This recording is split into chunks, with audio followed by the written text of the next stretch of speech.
Is someone here now? Is the quiet time of mind time over? Hello? Hello, are you there? Can you hear me?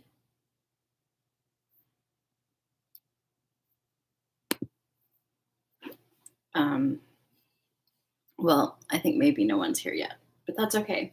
I'll just drink from my giant mug that says coffee and mascara. Guess what it has in it? I'll give you a hint. It's not mascara. Did you guess coffee? You're right. I do have coffee. Hello, welcome. Thanks for joining me. I mean, I think someone just joined. It says, oh, well, maybe they left again. Back to just me. Oh man, I feel like I didn't prepare well enough for this live stream, but that's okay.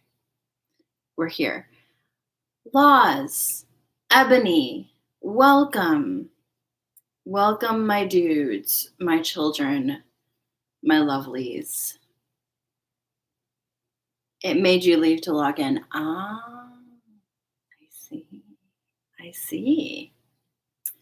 Well, I'm glad you're both here. Ebony, are you still in Oklahoma? Where the wind comes sweeping down the plains? It is I, Aidisu. That me. That me.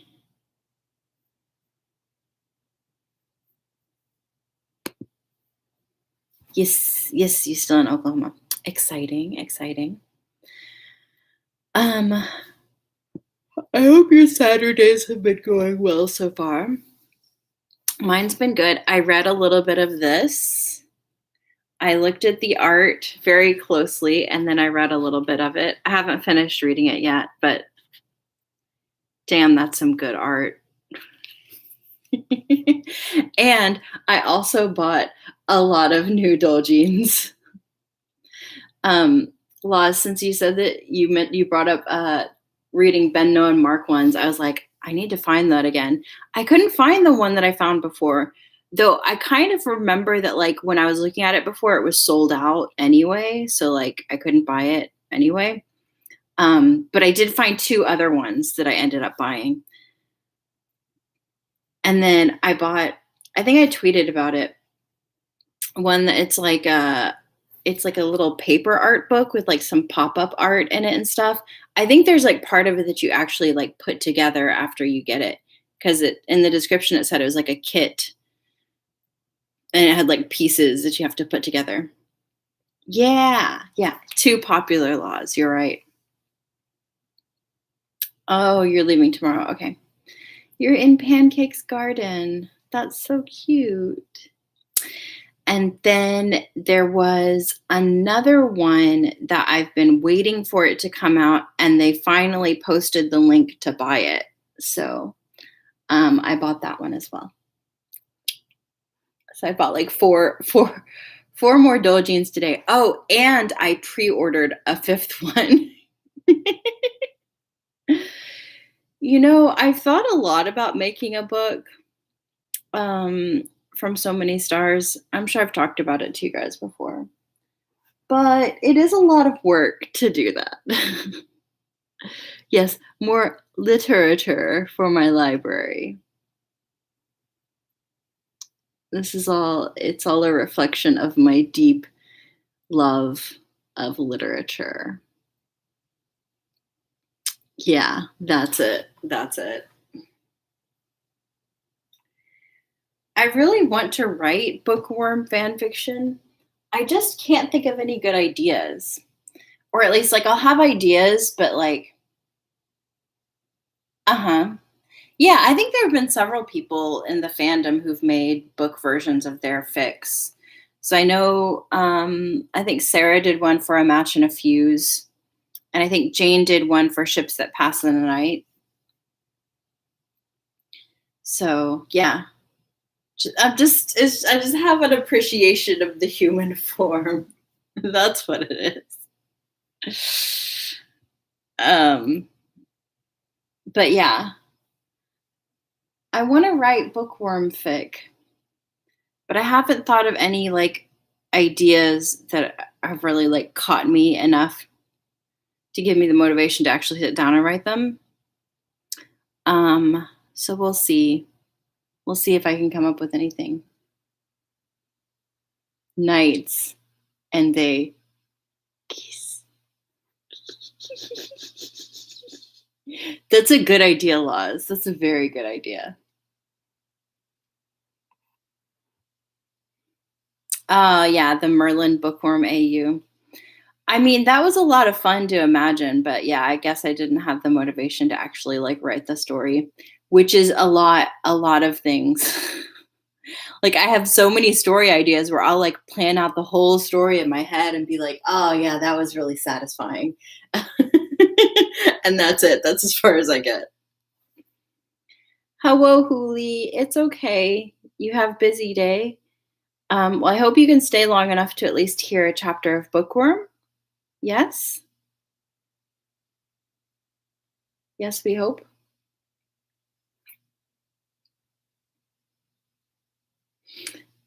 Brain idea extraction machine. Yeah, something like that. Um,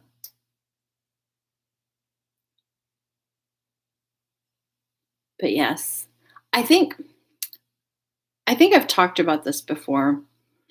Part of the reason why I don't think I've been having a good time coming up with bookworm story ideas is because the ending was too satisfying. It was like it just scratched all of my itches, and so now I don't feel the need to like transform it into my own version of the story. I mean, I've loved reading other people's fan fiction where they do their own take on the characters or the story or whatever. Um, but I guess I haven't had enough like motivation to make my own version of it. Alas, it's too well written. Don't gotta fix it exactly. But Laws, you're right that a fic about knights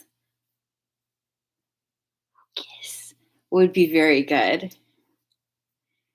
Um, I will think about it. Yes, this is one that I inherited from my former roommate. They left it behind when they moved out, and so I ended up with it.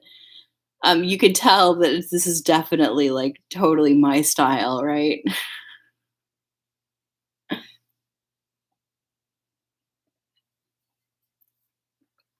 Well,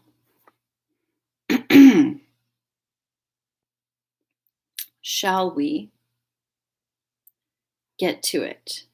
Want to write some, but I don't want them to have any chance for spoilers. Ebony, I say you write whatever you want to write. I mean, you can write it without posting it, for one thing. You can write the whole thing and then not post it until like there are no more spoilers. Or you can write it and just post it and just put on there like, hey, spoilers. You know, if you don't want spoilers, don't read.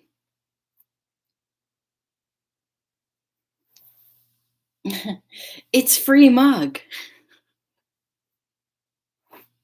Because that's what I would do. Like if I wrote Bookworm fic and I posted it on Transdimensional Void on AO3, I would just put big like, spoiler warning at the top, like, hey, you're gonna find out what happens in the novel if you read this. So don't read it if you don't want that to happen.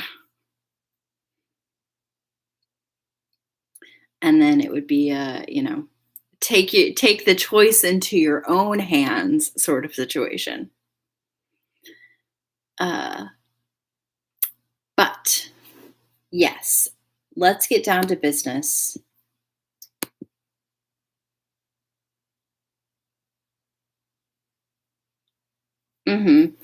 I could put a specific warning like Laws, don't read this. This is an anti-laws fic. It repels lawses. Um, but you're right. I can't stop you from reading when you can't read. The warnings, at least. Um, you are a rebel. Rebel raccoon. So, last time, mine was very excited to have her very first tea party with her little sister, Charlotte. But unfortunately, the tea party was interrupted very rudely by Wilfried bursting in and shouting accusations at mine. And in the midst of his accusations, it was revealed that he had met with his grandmother, who is imprisoned in the White Tower, a prison which can only be entered with the Archduke's permission. So everybody was like, Wilfried, how did you talk to your grandmother? And now it's turned into a whole big thing, including a trial. I mean, kind of an informal trial since they're sort of keeping it under wraps for the moment, at least. Yes, oh, Wilfried.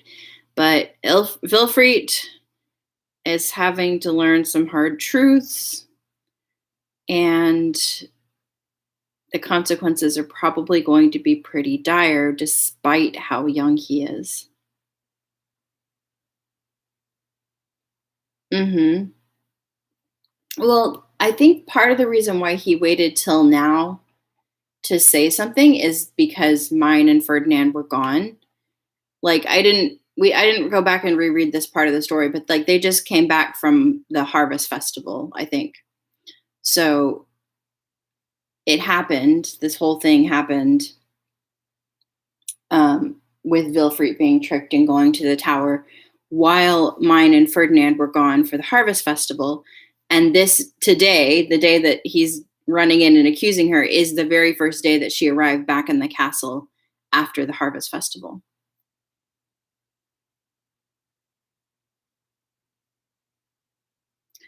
Um, yeah. So mine wasn't in the castle for him to come and accuse her before now, and neither was Ferdinand. They were both gone. Yeah.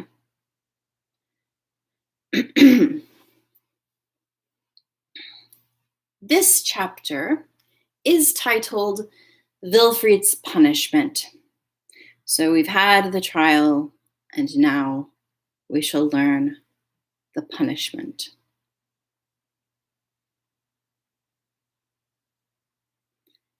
And if you remember, the last chapter ended with Ferdinand, or mine basically like pleading with Ferdinand to go easy on Wilfried. And then Ferdinand looked at Wilfried and was like, okay, you've heard what everybody has to say about what your grandmother did. What are your thoughts? Speak up for yourself now.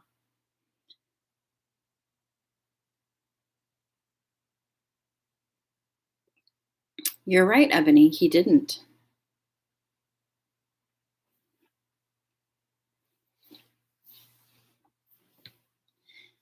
Wilfried's punishment. I thought it was strange that grandmother's truth was the only one that didn't match what everyone else said. Assuming they're all telling the truth, then she's the odd one out. I love her, but if the question is whether she's right or wrong here, I think she's wrong now, Wilfried said plainly. Thank you, Huli. Ferdinand watched him calmly before prompting him to continue. I see. And I need to apologize. I'm sorry for everything I said, Ferdinand. Ferdinand widened his eyes slightly at the apology, then tightly furrowed his brow, carefully looking over Wilfried as though he were dissecting him. Well, why are you so mad at me? I apologized, didn't I? Wilfried stammered, flinching back. With Ferdinand now watching him with an even harsher gaze, he was almost on the verge of tears. "Don't worry," I said reassuringly. "You're doing fine." "What's fine about this?" he yelped. I had an explanation at the ready, though. It was a bit hard to understand, but Ferdinand wasn't mad at all. It may look as though Ferdinand got mad after you apologized, but this intense expression actually means he's now putting his all into listening to you. All your words will reach him as you intend them to. Really? Wilfried glanced between Ferdinand and me, and then at Florencia beside him, who was tightly holding his hand. "Rosamine," Ferdinand interjected, "keep your irrelevant observations to yourself." "They're not irrelevant, they're important, and you really should have accepted Wilfried's apology before getting all serious like that." You're right, Laz. That's just his face. He just looks like that. Yes, she knows, Ferdy. Mine is the official Ferdy face translator. He scoffed. "I did not say anything because I have not yet forgiven him," he said, speaking like a big meanie before looking back at Wilfried. "Tell me what you think about the nobles who were at the tea party." "They answered my questions kindly, but they tricked me into committing a crime, so they weren't actually being kind at all. I understand now what Oswald meant when he said that not everyone who approaches me with a smile is a friend. He was talking about people like them." It was a lesson that he hadn't understood until experiencing it for himself. Oswald grimaced in regret. He was surely thinking that this whole situation could have been avoided if only he'd helped Wilfried to fully grasp it sooner. Ferdinand nodded, acknowledging that this was an important thing for Wilfried to recognize. "And that is why you were taught not to speak with nobles you do not know, and why watching what you say was so thoroughly beaten into you. Your head attendant hand selects those allowed to meet with you to minimize danger such as this." So there was a point to all those rules. As a child of the Archduke, Wilfried had a mountain of rules and restrictions piled onto him. Don't do this, don't do that, you mustn't ever do this. Without him understanding why these rules were there in the first place, it was little wonder that he would continuously break them. Oh, Huli, we will get there. We will certainly get there. "We would not restrict your actions without good reason," Ferdinand said. "There is a point to everything in your education." I know that thanks to my reading, math, and Hochspiel practice. I see. Do you have any other thoughts about all this? The crime grandmother committed comes off entirely differently depending on who's talking about it. It's important to get lots of perspectives on things. Ferdinand knitted his brow even tighter at this remark, appearing to have fallen into thought. I clenched my fists, wanting to push things in the best possible direction for Wilfried. He had certainly done something shockingly careless in committing a crime, but he was growing in the right direction. He was learning from his mistake. It wasn't that he was a failure, but rather that his education up until this point had been insufficient. This incident would no doubt prove to be a huge step for him. I had learned a lot from it too. Under normal circumstances, you would be sent to the temple or imprisoned alongside your grandmother as punishment, Ferdinand eventually said. But matters here are not so simple.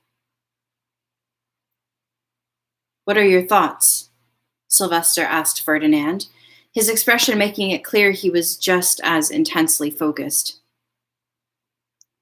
We do not know the goals of our enemies. In the same way that those involved in an event can have their own particular truths, those working together in a plot may have their own particular goals. There are simply too many people involved for us to say anything for certain. Ferdinand said bitterly as he looked over the notes he had written. We're dealing with someone who knows both where the tower is and who is capable of opening its door. They must have also known then that once the door is open, anyone can enter. And yet they did not rescue Veronica. Anyone can go inside? Wilfrid yelped in surprise, having simply believed the other nobles when they said that they couldn't enter. Oh no, Huli, did you miss something?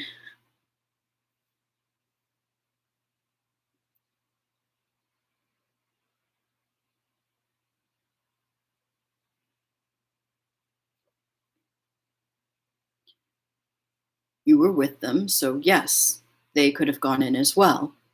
The most likely reason they did not was to avoid committing a crime themselves, though it is also possible that whoever provided them with the information did not intend to rescue Veronica, and thus falsely told them they would not be able to enter. The schemes that nobles came up with were so convoluted that I really couldn't keep up. I see. So, who exactly can open the door then? I asked, trying to organize the information at hand. It can be opened only by those capable of interacting with the Foundation's magic, Sylvester explained. That would be me, Florencia, Bonifatius, Ferdinand, you, and Wilfrid. The question is how they discovered the tower. Ferdinand said, the door's barrier means there are no guards stationed there, and it is largely hidden by the surrounding trees. Few people know about its existence, let alone its function. And yet, someone brought it up at the tea party. Can we narrow down who laid the trap based on that information? Was grandfather the one standing by the tower? I asked, tilting my head curiously. Wilfrid angrily raised his eyebrows.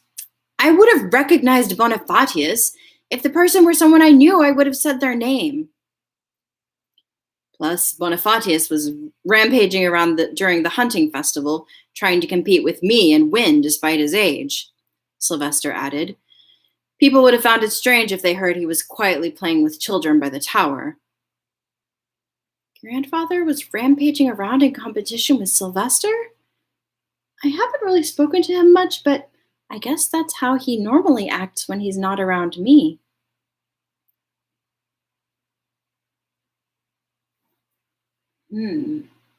Interesting thought, Laws. Very interesting.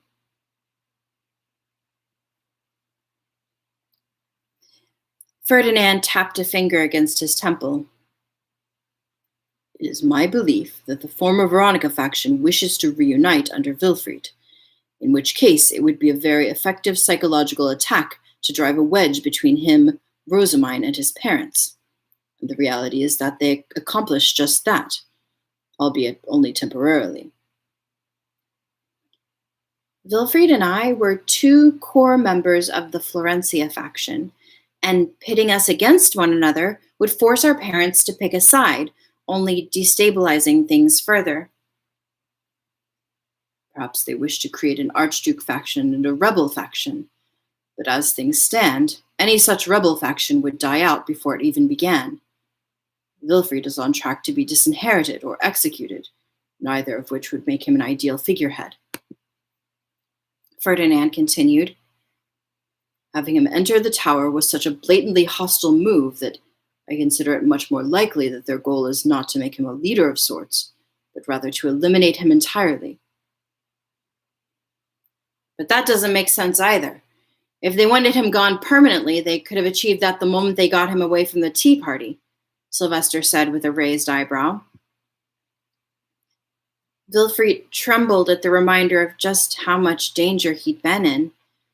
The establishment of an opposing faction was bad enough, but the thought that he actually could have been killed was so terrifying that it sent a shiver down his spine. Ferdinand nodded in agreement with Sylvester. Indeed, had they wished to eliminate Wilfrid, that would have been a most fortunate opportunity. But instead, they let him go. In other words, getting rid of him isn't their goal here? I asked. It seems to me that they simply do not care what happens as a result of all this. It is possible they did not know how insufficient Wilfrid's education was, and thus incorrectly predicted how he would react to the situation. But regardless, there is no doubting that they accounted for this unexpectedness in their plans. It seemed that with so many people involved, the plotters would never have made a plan so susceptible to chance. Ferdinand frowned, tapping the paper on the table with his pen. To speak honestly, it may be that Wilfrid was not their target at all. If we read more deeply into this and presume that hurting him was merely a preamble to their true plot, it becomes even harder to determine their goals and who they're after. Yeah. What in the world is their endgame? Sylvester asked thoughtfully. Ferdinand briefly glanced my way, as if silently suggesting that I was their true target. A heavy sigh escaped me. I was exhausted from all the malice that surrounded us as it was.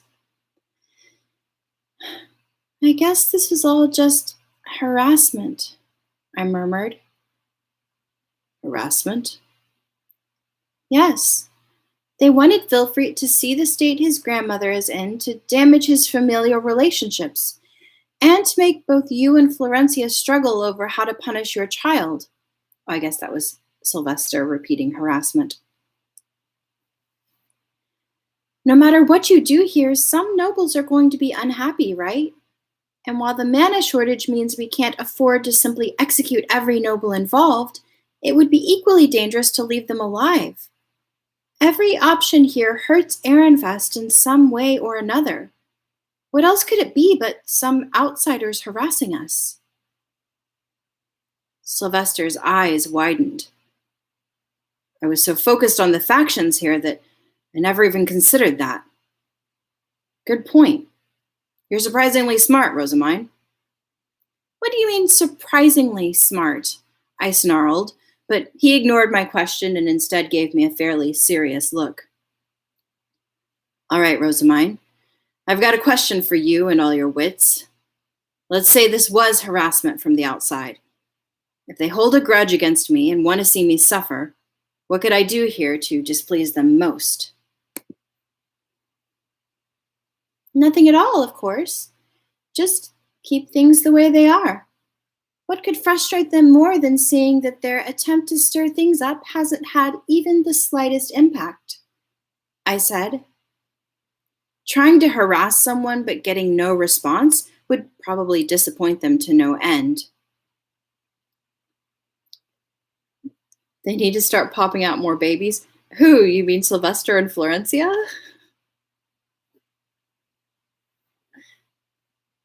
How would more babies improve the situation? I'm very curious. Sylvester grimaced. Keep things as they are, huh? But there's no denying that Wilfrid committed a crime. We need to do something about it. So you say, but the person in question is admitting to their crime, and we have all the evidence we need. Why does the punishment need to happen immediately? I would say it can wait until we figured out who pushed him into this and what their goals are. What would you say to postponing the punishment, or rather simply keeping things as they are until we have more information? Oh, everyone needs to have more babies to combat the mana shortage. Oh, I see what you're talking about, Hui.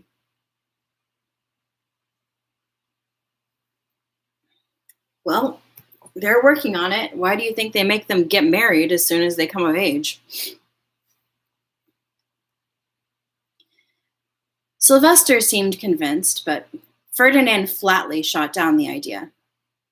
No, That manner of response would greatly undermine the position of the Archduke, which is exactly what the enemy wants. If that's their goal, then it's going to happen whether Wilfried is punished or not. And if they're hoping to reduce the amount of mana Ehrenfest has available, then eliminating Wilfried, or getting us to execute all the nobles involved, would only please them.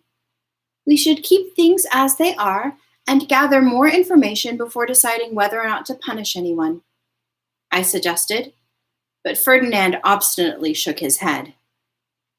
We cannot get away from this without facing the consequences. Wilfried must receive some form of punishment, and that is non-negotiable. In that case, we could make it seem as though we're punishing him, when in reality we're not doing anything at all. Do you have any ideas, Rosamine? Charlotte asked, breaking her tearful silence to look up at me with her eyes shining hopefully. Are you going to save Wilfried? I could tell that she was praying for me to rescue him. Okay, I need to make sure I look good in front of Charlotte. I want to seem cool, but I don't actually have any good ideas. I flailed about internally as I desperately tried to piece something together, putting my so frequently mocked brain on full throttle in an attempt to remember as much as I could about the treatment of criminals. If one of our priorities here is figuring out who we're dealing with and what their goals are, we should use the magic tool for peering into memories, I suggested. There were apparently so many people involved in this scheme that Wilfried couldn't remember all their faces, and since he'd interrupted their gossip without going through any introductions, he didn't know their names either.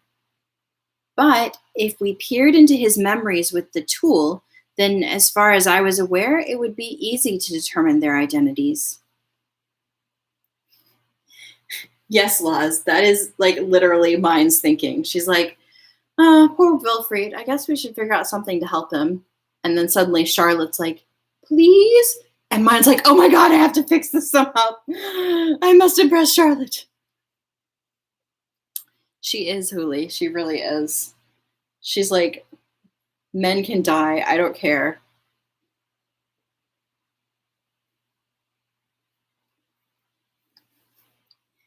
He was, of course, tricked into it, but Wilfried is now a criminal who committed a grave crime. I added, we should therefore use the magic tool reserved for grave criminals to identify our enemies. That way, people will understand that we have punished Wilfried, and we will greatly increase our knowledge of the situation. If we proceed to maintain the status quo afterward, won't it seem like we're making a calculated political decision based on information that only we have? I truly had put my heart into my suggestion. Ferdinand was thinking it over carefully, lightly tapping his temple with a stern expression. Charlotte, meanwhile, continued to watch me with hopeful eyes, spurring me to continue. It will serve as a meaningful punishment for Wilfried, since all his embarrassing memories will be revealed, and if Sylvester is the one who uses the tool, he can see what problems have been holding his son back. We certainly would be able to identify a significant swath of dangerous nobles in the duchy that way, Ferdinand mused. Very well, we shall use these memories as a base on which to punish the nobles involved, and remove the guarantee that Wilfried will be the next Archduke. How does that sound, Sylvester? Do you recall that Wilfried is being targeted because you proclaimed him to be the next Archduke? Sylvester grinned with relief, then turned to Wilfried. As mentioned, you are to be treated as a grave criminal, and your memories will be searched with a magic tool. In turn, your position as the next Archduke will no longer be guaranteed. This is your punishment. Take care not to behave so carelessly again, and never leave the sight of your attendants and guard knights. Yes, Father. With the decision made that Wilfried would only receive a light punishment, the mood eased considerably. I even noticed Charlotte placing a hand on her chest and letting out a quiet, "Thank goodness."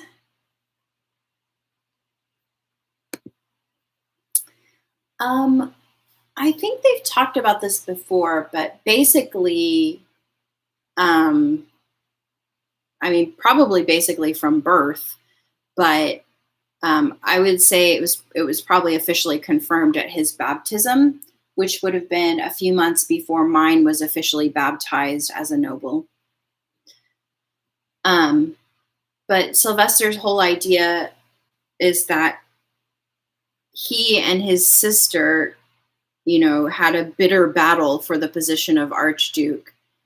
And rather than having his children compete to become the next Archduke, he was hoping that their family situation could be more peaceable if he just officially designated one of them as the next Archduke, and it was decided, and then there would be no competition for it.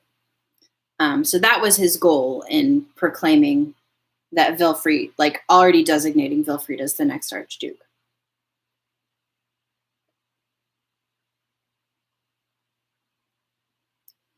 Truly, Florencia agreed, wiping the tears from her eyes and hugging Wilfrid close. I could ask for nothing more than to avoid my beloved son being taken away from me again. Rosamine, I thank you ever so much. I responded to her kind words with a smile. Wilfrid, who was wriggling awkwardly in his mother's arms, called out to me next. I love my grandmother, but now I understand that she was wrong. I'm sorry for doubting you. Really. Think nothing of it, dear brother. With that, Charlotte leapt down from her chair and raced over to me. Rosamine, you're so amazing. I'm so proud to have a big sister like you. You saying that makes this all worthwhile, Charlotte. Woohoo! I did it! I'm a respectable older sister now. Charlotte and I joined hands and jumped for joy, while both Sylvester and Karstedt also praised me for my suggestion. Out of the corner of my eye, I spotted Wilfrid wriggling out of Florencia's arms and going over to his attendants, asking them to stick with him. Lamprecht gave a big nod in reply.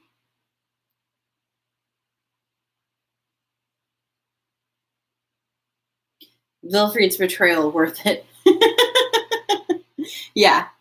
Wilfrid's downfall is worth it for mine to have been able to impress her little sister.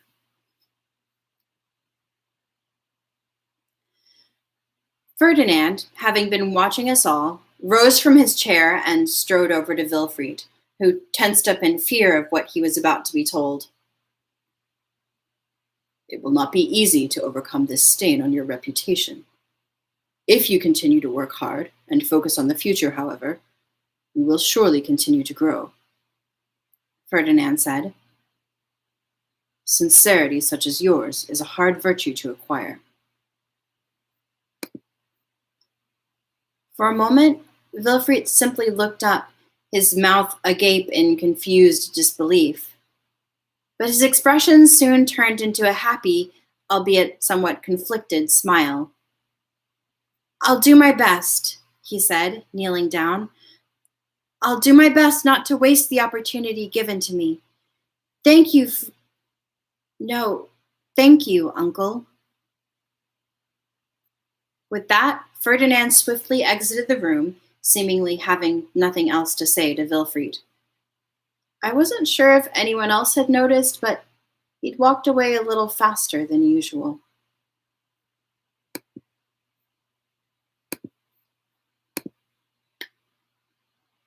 And that is the end.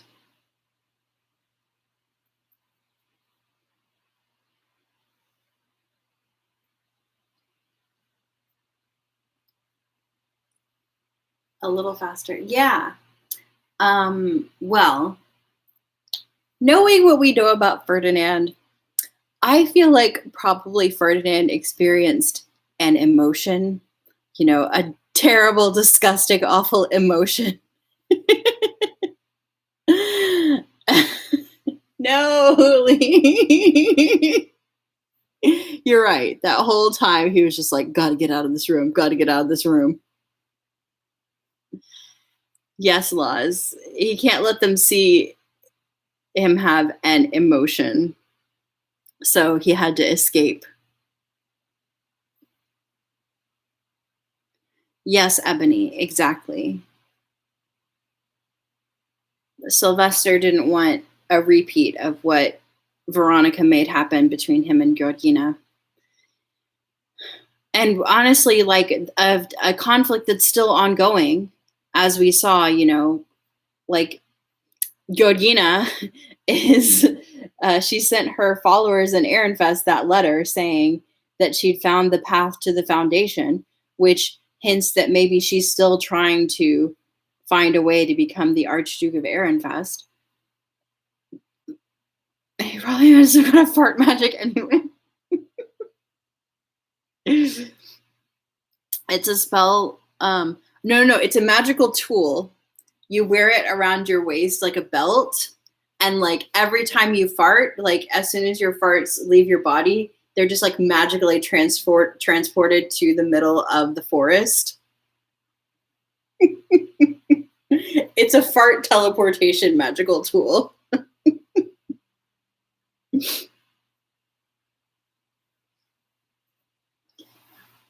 I mean, we know that he's invented a lot of magical tools over the course of his life, so why not that one too?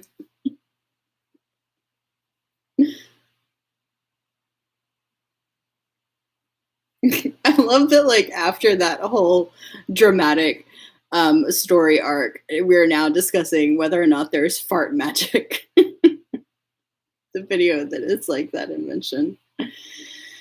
It's a useful one, yeah.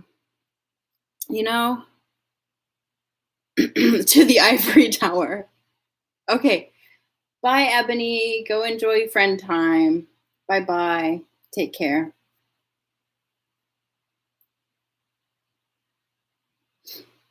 See you later. Yeah.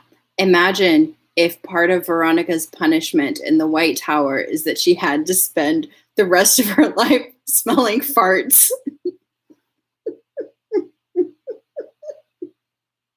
I'm sorry. I'm sure that's some form of like cruel and unusual punishment, but I also like very much enjoy the idea. Hmm.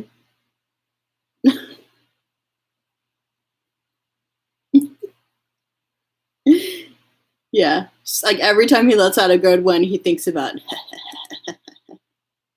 take that, Veronica.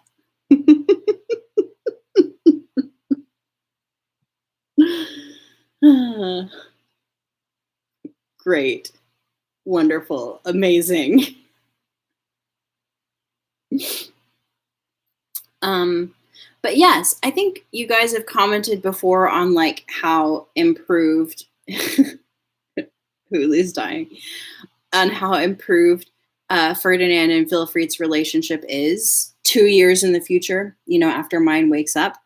And really, the beginning of that was right here in this chapter where,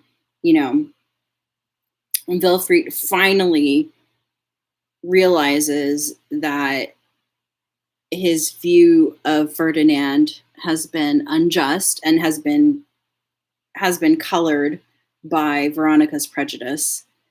And so he finally like starts to treat Ferdinand with respect. That's what she gets for taking his hair tie. Yes, Laws, exactly. Wilfried made Ferdy have a feel. He did. He did. And Mine noticed because, as you pointed out, Huli, Mine has learned to read Ferdinand better than possibly anyone else around. Like maybe like Eckhart and Eustachius, who actually like were Ferdinand's retainers for years. Maybe they can read him a little bit better than she can, but she can certainly read him better than the average person.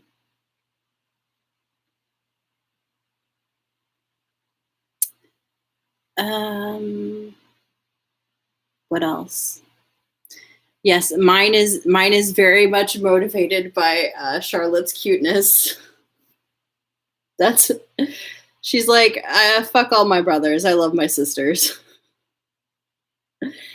Like she spends so much time talking about how amazing Thule is.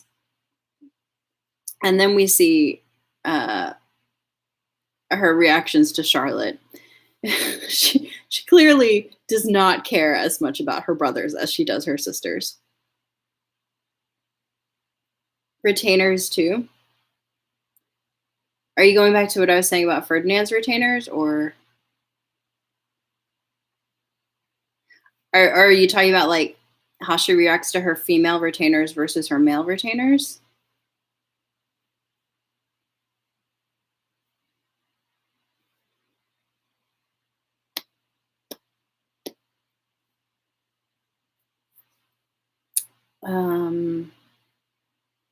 But let's see. Any other important tidbits to take from it? Censored you. Stop censoring laws. Let them say what they want to say. Jeez, internet. Let's see. I could give you guys a very special reading from this dojin. Stop the laws, hate. Ferdy and people redacted at school.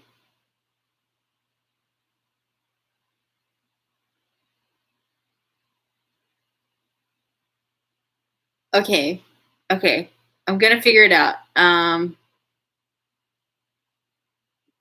Is it the F word? Is that what got censored?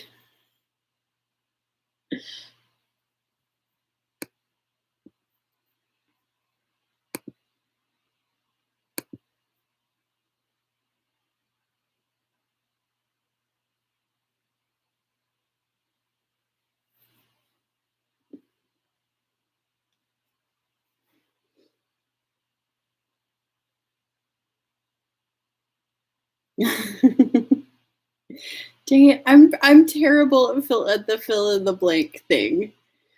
Like whenever people do those tweets, boned. Wait. Are you guys familiar with Brooklyn Nine-Nine? Boned?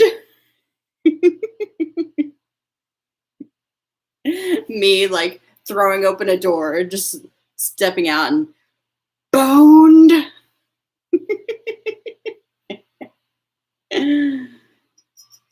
I mean, I wouldn't be surprised. Like, listen, hold on.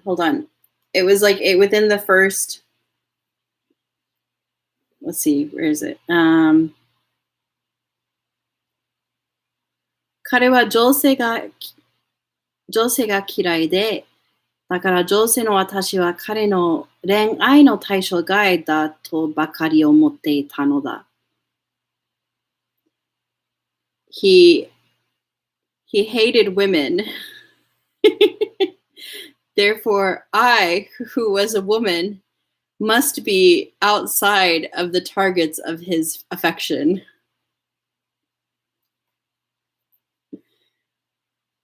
This author just straight up had mine say, I thought he was gay.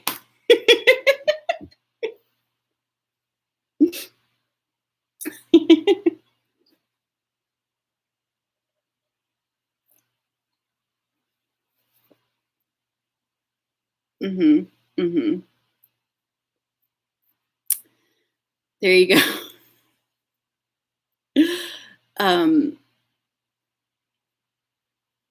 Yes, Huli.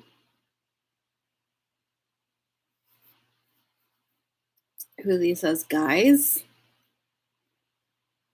you need time to process. Okay, should we call it a day here? Is this the end?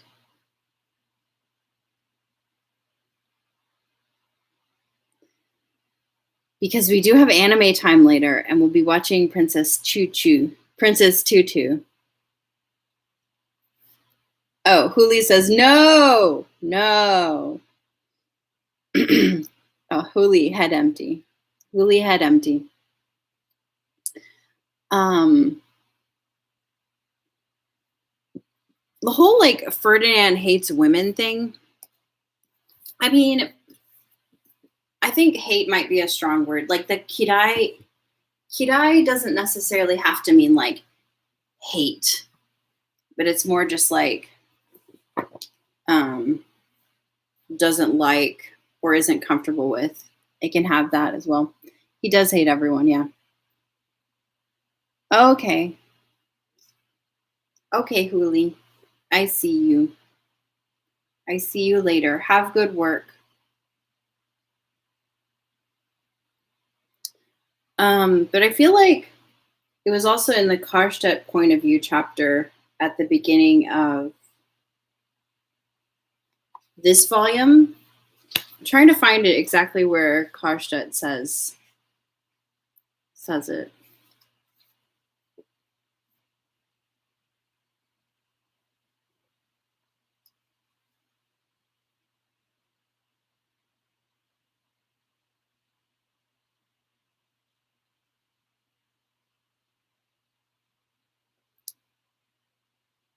Okay. Okay, understood.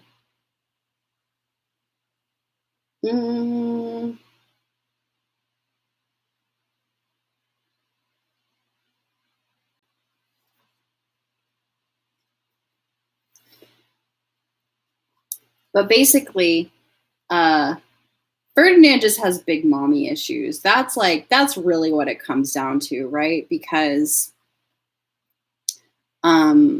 he was separated from his birth mother very early on. His father adopted him and brought him back to Ehrenfest. Well, not adopted him, but like claimed him and brought him back to Ehrenfest to raise around the time that he was like baptism age. And then the only mother that he had at that point was Veronica. Georgina has changed from trying to destabilize Sylvester to try to capture Wilfried's interest to his daughter.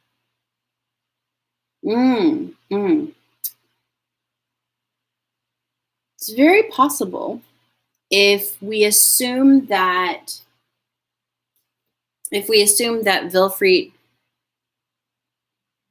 was one of the intended targets of this plot, and that it wasn't just like generally trying to destabilize the or I guess, yeah, using Wilfried to attack Sylvester was part of the point of this plot. Then we could see Dietelinda's apparent interest in Wilfried as another form of the same type of plot. Her daughter, but that won't make her Archduke. So what is she planning? Yeah. We also have to assume that Dietelinda is acting on her mother's orders. I mean, her mother is not the Archduke of Arnsbach. She's the first wife, current first wife, because, she used to be the third wife, but then she became the first wife. She's the first wife of Arnsbach, which means that Dietelinda could also be being controlled by someone else, like her father, who is the actual Archduke of Arnsbach. So I think because this story has focused so much on Georgina's interest in Ehrenfest, it could be easy to focus on Georgina with regards to trying to figure out Dietelinda. But you have to remember that Georgina isn't the only person in Arnsbach. So Dietelinda could be acting under someone else's orders. Or Dietelinda could also be acting entirely independently. I mean, she is a person of her own. Maybe she personally just is very interested in Wilfried. she's just got those cousinly feelings for him.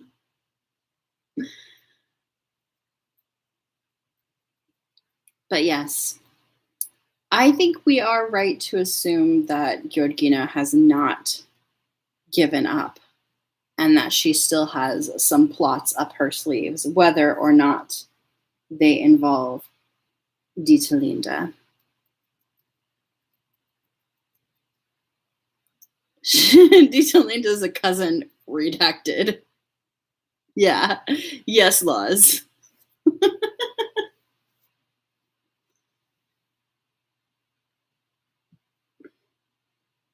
Mm-hmm. Yes. She is the daughter of the first wife of a greater duchy. Well, yeah. Yeah. So we know that Georgina used to be the third wife. They were very shocked when they found out that she was the first wife. So there were two other wives who could have potentially had children as well. Also, I think they've mentioned that Dietelinda is Georgina's youngest daughter. So Georgina also has other children.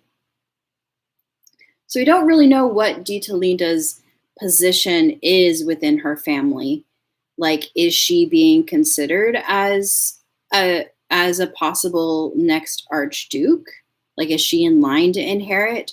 Or is she being treated more as like a pawn to marry off for political gain? Or, are they planning to have her support the archducal family some other way? We don't really know what the archducal family of Arensbach is like and what Dietelinda's position within it is. But let's call it a day there. I'll see you guys around either later today or tomorrow. Huli, good luck with your work. Laws, I hope you have good afternoon in Pancake Land. Oh, Nemo! Hello! We love you too.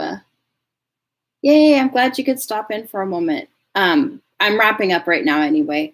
But yes, love you. Glad you could stop by. And I will see you guys later. Have a good pee, Laws. Everyone pet their cats for me. Love y'all. Take care. Bye-bye. Thank you. Thank you.